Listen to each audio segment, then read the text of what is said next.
Ép bình thường. Để cho sang đến đây nè. Đó, bạn có thấy cái dĩa Xin sách chào không? các bạn. Hay chúng ta sẽ làm sách nè. Cắt bông hoa đi. Cắt bông hoa đi.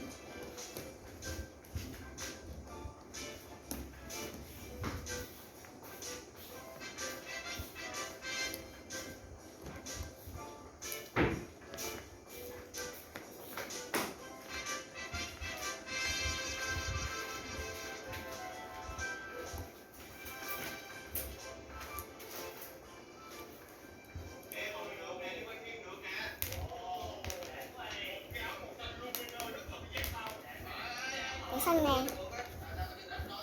Còn nè. Xanh nè. Tiếp theo là xanh nữa nè.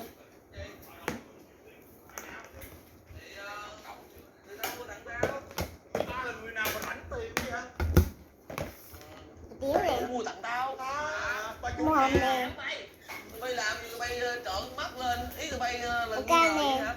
Ủa có gì đâu, thì bà chủ thấy tao bận đồ xấu quá nên đi mua đồ đẹp tao bận.